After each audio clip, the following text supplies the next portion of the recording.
Rafale को लेकर विपक्ष मोदी सरकार पर पहले ही हमलावर था। खास तौर पर कांग्रेस अध्यक्ष राहुल गांधी ने इसे लेकर मोदी सरकार के खिलाफ मोर्चा खोल रखा था।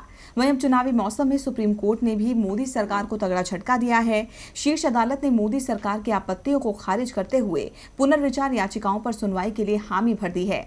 यानी साफ है कि मामले पर सुनवाई अब नए दस्तावेजों के आधार पर होगी। चुनावी मौसम में रफाल मुद्दे की गूंज पहले ही तेज थी। कांग्रेस अध्यक्ष राहुल गांधी चौकीदार को चोर बताकर बार बार ये आरोप लगा रहे थे कि रफाल डील देश का सबसे बड़ा घोटाला है, जिसमें देश के चौकीदार ने जनता को धोखा देकर अपने दोस्त को फायदा पहुंचाया। इसे लेकर अभी तक मोदी सरकार सुप्रीम कोर्ट की क्लीन चिट के सहारे फ्रंट फुट पर आकर दहाड़ रही थी, मगर अब सुप्रीम कोर्ट ने ही केंद्र सरकार की बोलती बंद कर दी है। शीर्ष अदालत ने मोदी सरकार के तमाम आपत्तियों को खारिज करते हुए मामले में पुनर्विचार याचिकाओं पर सुनवाई के लिए सहमति जता दी है।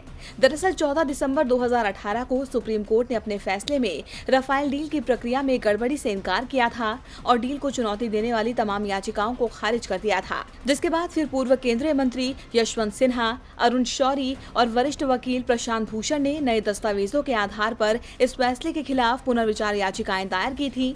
याचिकाकर्ताओं ने कहा था कि सामने आए नए सबूतों को नकारा नहीं जा सकता।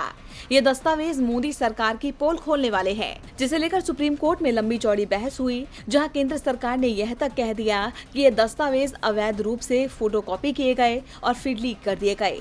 सरकार ने दस्तावेजों को संवेदनशील बताते हुए अदालती रिकॉर्ड से हटाने की मांग की थी, जिस पर कोर्ट ने कड़ी टिप्पणी करते हुए कहा था कि अगर मामले में गड़बड़ी हुई है तो इन सबूतों को नजरअंदाज नहीं कर सकते। वहीं याचिकाकर्ताओं ने भी केंद्र की दलील को दुर्भाग्यपूर्ण बताया था। प्रशांत भूषण ने कहा था कि सरकार ऐसे दस्तावेजों पर विशेषाधिकार का दावा नहीं कर सकती जो पहले ही सबके सामने आ चुके हैं।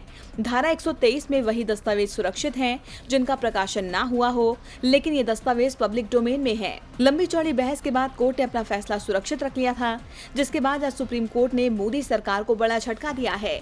प्रधान न्यायाधीश रंजन गोगोई, जस्टिस एस.के. कौल और जस्टिस के.एम. जोसेफ ने एक मत से कहा कि पुनर्विचार याचिकाओं को 3 नए दस्तावेजों की रोशनी में देखा जाना चाहिए। कोर्ट के इस फैसले ने अब मोदी सरकार की परेशानी बढ़ा दी है और विपक्ष को सरकार पर हमला बोलने का मौका दे दिया है। डीवी लाइव की रिपोर्ट।